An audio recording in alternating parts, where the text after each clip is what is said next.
नमस्कार दोस्तों, स्वागत है आपका ट्रक टॉक्स के इस नए एपिसोड में।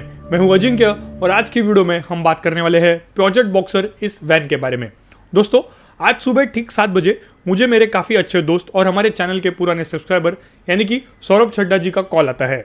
कॉल पर वो मुझे बताते हैं कि अजिंक्य भाई, मैंने काफ़ी बढ़िया गाड़ी देखी है, उसकी तस्वीरें मैंने आपको व्हाट्सएप कर दी है। तो मैंने सुबह उठकर फोटो देखी, फोटोज में थी प्योजेट बॉक्सर जिसकी चल रही थी टेस्टिंग, एक होटल में पार्क थी और सौरभ भाई ने फोटो खींचकर हमें भेज दिए, तो उस बात के लिए उनका थैंक यू। तो आज की वीडियो में इस गाड़ी की संपूर्ण जानकारी मैं आपके साथ शेयर करने वाला हूँ, इसके टेक्निकल स्पेसिफिकेशंस एंड सभी चीज़ों के बारे में, तो वीडियो को आखिर तक ज़रूर देखना दोस्तों। तो बात करते हैं प्योजेट बॉक्सर की। ये जो गाड़ी है दोस्तों, ये फ्रांस से बिलोंग करती है, यानी कि ये जो कंपनी है ये एक फ्रेंच कंपनी है और ये गाड़ी अलग अलग नामों से अलग अलग देशों में बेची जाती है। फॉर एग्जांपल, इसे सिट्रोएन जंपर के नाम से भी जाना जाता है और फियाट डुकाटो इन नामों से भी जाना जाता है। लेकिन इंडिया में जिस मॉडल का टेस्टिंग चल रहा है वो एक लेफ्ट हैंड ड्राइव मॉडल है। आप जूम करके देख सकते हैं, गाड़ी के पीछे एक स्टिकर लगा हुआ है LHD यानी कि लेफ्ट हैंड ड्राइव। तो ये जो मॉडल है कंप्लीटली इंपोर्टेड मॉडल है जिसकी इंडिया में टेस्टिंग चल रही है। तो दोस्तों, इंडिया में प्योजेट जो आई है वो सिट्रोन के साथ आई है, क्योंकि आपको तो पता ही है कि सिट्रोन और प्योजेट जो है वो सिस्टर कंपनीज है। सिट्रोन आपको पता ही है कि कुछ सालों पहले इंडिया में आई थी C5 एयरक्रॉस इस गाड़ी के साथ, एंड उसी कंपनी के साथ जो है प्योजेट इंडिया में आगे आने वाले समय में आ सकती है। तो इसकी जो है प्योजेट बॉक्सर के साथ साथ अन्य प्योजेट की गाड़ियों की भी टेस्टिंग करते हुए आपने यहाँ वहाँ देखी होंगी। तो दोस्तों, आज की वीडियो में इसके स्पेसिफिकेशन जानते हैं। तो सबसे पहले मैं आपको बता देता हूँ, ये गाड़ी अभी तक इंडिया में प्रॉपरली लॉन्च नहीं हुई। इसके यूरोपियन वेरिएंट की मैं आपको स्पेसिफिकेशंस बताना चाहूँगा। तो यूरोप में इस गाड़ी के 2 वेरिएंट्स आते हैं। पहला है IC इंजन वेरिएंट जो कि एक डीजल इंजन के साथ आती है, और दूसरा है इसका EV यानी कि इलेक्ट्रिक पावर ट्रेन वाला वेरिएंट। इन दोनों वेरिएंट में ये गाड़ी यूरोपियन मार्केट्स में आपके लिए अवेलेबल है। तो आइए इनके बारे में विस्तार में जानते हैं। दोस्तों, इसका जो IC वेरिएंट है, IC इंजन वेरिएंट है, वो 120 HP और 140 HP के इंजन के साथ आती है।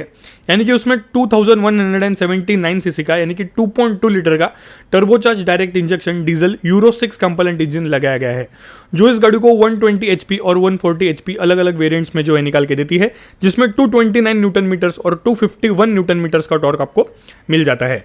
इस गाड़ी के पैनल वैन के वेरिएंट्स की बात करें तो उसमें L1H1, L2H1, L2H2 ऐसे अलग अलग वेरिएंट्स आते हैं। अबे L1H1, L2H2, L3H3 क्या है, इसके बारे में मैं आपको बताना चाहूँगा। आपको तो पता ही है कि ये जो वैन्स होती है, बसेस होती है, इनको व्हील बेस के हिसाब से बेचा जाता है। तो हर कंपनी का कुछ अपना अपना अलग अलग नॉमेनक्लेचर सिस्टम होता है। तो इस कंपनी का कुछ ऐसा है, L1 यानी कि जो सबसे छोटा व्हील बेस है, L2 यानी कि जो मीडियम व्हील बेस है, और L3 यानी कि सबसे बड़ा वाला व्हील बेस, और H1 और H2 यानी कि H1 यानी कि छोटा रूफ जो गाड़ी की हाइट होती है, और H2 यानी कि बड़ा रूफ यानी कि हाई रूफ। तो L2 H1 इसका अर्थ हो गया सेकेंड व्हील बेस, और H1 यानी कि लो रूफ। तो इस हिसाब से जो वेरिएंट्स ऊपर नीचे होते रहते हैं, एंड हर कंपनी का जैसे मैंने आपको बताया नॉमेनक्लेचर सिस्टम अलग अलग होता है। तो ये था इस गाड़ी का IC इंजन वाला वेरिएंट। इसी के साथ साथ ये गाड़ी EV यानी कि इलेक्ट्रिक पावर ट्रेन के साथ भी आती है, जिसमें आपको 37 किलोवाट आवर और 75 किलोवाट आवर के 2 वेरिएंट्स मिल जाते हैं। रेंज की बात करें तो 37 किलोवाट आवर वाला मेरे वेरिएंट, जिसे E-बॉक्सर 435 भी कहा जाता है, उसकी रेंज है 73 माइल्स की, और जो 75 किलोवाट आवर बैटरी पैक वाला वेरिएंट है उसे E-बॉक्सर 440 कहा जाता है, उसकी रेंज है 154 माइल्स की। इसके IC इंजन वाले वेरिएंट की बात करें तो इसमें 6 स्पीड मैनुअल ट्रांसमिशन मिल जाता है। आगे की तरफ Macpherson type double wishbone type suspension यानी कि हमारी भाषा में कैची वाला सस्पेंशन मिल जाता है हाइड्रोलिक टेलीस्कोपिक शॉक ऑब्जर्वर्स के साथ, जिसमें आगे की ओर एंटी रोल बार भी दिया गया है, जो काफ़ी बढ़िया बात है। पीछे की ओर लॉन्जिट्यूडिनल लिफ्ट स्प्रिंग्स यानी कि पट्टे कमाने वाला सस्पेंशन दिया गया है हाइड्रोलिक टेलीस्कोपिक शॉक ऑब्जर्वर्स के साथ, और इस गाड़ी में आगे और पीछे दोनों एक्सेल्स पर डिस्क ब्रेक ABS यानी कि एंटी लॉक ब्रेकिंग सिस्टम के साथ दिए गए हैं। अगर आपने स्पेसिफिकेशंस को गौर से देखा होगा, IC इंजन वाले वेरिएंट के स्पेसिफिकेशंस की मैं बात कर रहा हूँ, उन स्पेसिफिकेशंस को अगर आपने गौर से देखा होगा तो दोस्तों, ये जो स्पेसिफिकेशंस है हमारी टाटा विंगर की जो है, टाटा मोटर्स की जो विंगर आती है BS6 में, उसके स्पेसिफिकेशंस के साथ काफ़ी मैच करता है। विंगर में भी 2.2 लीटर का इंजन आता है, और इस प्योजेट बॉक्सर में भी आपको 2.2 लीटर का इंजन देखने के लिए मिल जाता है। पावर आउटपुट विंगर में है 100 HP का, और इस गाड़ी में है 120 HP का। दोनों गाड़ियों में सस्पेंशन सेटअप भी बिल्कुल सेम है। विंगर में भी आगे आपको कैची वाला डबल विशबोन सस्पेंशन मिल जाता है, और पीछे पट्टे कमानी मिल जाते हैं। तो दोस्तों, बात आती है कि ये गाड़ी इंडिया में कैसा परफॉर्म कर पाएगी। इंडिया के वैन सेगमेंट की बात करें तो सबसे पहली बात, वैन सेगमेंट में हमारे पास गाड़ियां कम है। सबसे छोटा वाला सेगमेंट जो है वैन्स में, उसमें Maruti Eeco, Mahindra Supro, Tata Magic vans वगैरह उपलब्ध है। इसके ऊपर वाला जो सेगमेंट है उसमें जो है टाटा विंगर, उसके बाद फोर्स मोटर्स की ट्रैवलर, ये 2 ही गाड़ियां जो है वो फिलहाल अवेलेबल है और ये दोनों गाड़ियां मार्केट को बढ़िया तरीके से डोमिनेट कर रही है। फिर अब पैसेंजर सेगमेंट कह लीजिए या फिर गुड्स ट्रांसपोर्ट कह लीजिए या फिर स्कूल बस या फिर स्टाफ ट्रांसपोर्ट, हर सेगमेंट में, हर एप्लीकेशन में ये दोनों गाड़ियां बढ़िया परफॉर्म कर रही है। अब सवाल आता है क्या ये गाड़ी इन दोनों गाड़ियों को बीट कर पाएगी। और आगे जो फ्यूचर में एक गाड़ी आने वाली है वो है फोर्स मोटर्स की T1N, जिसे आपने मेरी चैनल पर देखा ही होगा, मैंने उसकी वीडियो बनाई थी। तो T1N जो है वो जल्दी आने के इसमें है, जल्दी कभी भी वो लॉन्च हो सकती है। मैंने भी मुंबई पुणे एक्सप्रेसवे पर बहुत बार उसके टेस्ट म्यूल्स जो है वो स्पॉट किए हैं, तो वो गाड़ी कभी भी लॉन्च हो सकती है। उसके साथ अगर ये भी आ जाए, विंगर भी आ जाए, तो मार्केट में मज़ा आ सकता है। लेकिन मज़ा कब आएगा? जब इस गाड़ी की प्राइसिंग सही से हो।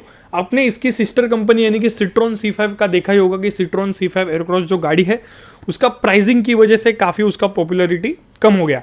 36 to 40 के रेंज में उसकी प्राइस रेंज आती है, 40 लाख रुपीज़ के तक उसकी price range, if I am not wrong. तो उस वजह से जो है उसकी जो है मार्केट थोड़ी ये हो गई, लेकिन फिर भी लोग उस गाड़ी को खरीद रहे हैं। हालांकि गाड़ी बहुत अच्छी है, काफ़ी बढ़िया आधुनिक फीचर्स उस गाड़ी में मिल जाते हैं, एयर सस्पेंशन वगैरह वगैरह। तो उस हिसाब से इस गाड़ी की जो प्राइसिंग है वो अगर हायर साइड पे हुई तो यार इस गाड़ी को लेने में कोई सेंस नहीं बनता। लेकिन फिर भी जो होटल ट्रांसपोर्ट इंडस्ट्री, जो होटल्स खरीदते हैं इन गाड़ियों को, जो हायर सेगमेंट की मर्सिडीज स्प्रिंटर वगैरह गाड़ियाँ खरीदते हैं होटल अपने क्लाइंट्स के लिए, तो उस सेगमेंट में भी होटल वाले सोचेंगे यार कि मैं मर्सिडीज़ की गाड़ी क्यों ना लूँ। तो इसका जो टोटल सक्सेस डिपेंड करता है वो इसके प्राइसिंग पर डिपेंड करता है, क्योंकि इसका इंजन जो है 120-140 HP का, माइलेज के मामले में तो निराश नहीं करेगा। दूसरा पॉइंट आता है सर्विस का। अगर ये कंपनी अच्छी सर्विस प्रोवाइड कर दे तो अच्छा कुछ हो सकता है। मेरे हिसाब से अगर इसका पैसेंजर वैन वाला वेरिएंट है वो 15 to 20 लाख रुपीस के प्राइस ब्रैकेट में आ जाए, और इसका अगर जो पैनल वैन वाला गुड्स ट्रांसपोर्ट वाला वेरिएंट है वो 12 to 15 लाख रुपीस के बीच में अगर आ जाए, तो ये गाड़ी मार्केट में काफी जादू कर सकती है, ऐसा मुझे लगता है। आपके क्या थॉट्स है मुझे नीचे कॉमेंट सेक्शन में जरूर बताना। तो ये थे मेरे थॉट्स इस गाड़ी के बारे में। आपको क्या लगता है मुझे नीचे कमेंट सेक्शन में जरूर बताना। मैं मिलता हूं आपको अगली वीडियो में, तब तक के लिए देखते रहिए ट्रिपल एड आइकस्टन blogs, truck talks, spreading all the love about trucks. जय हिंद।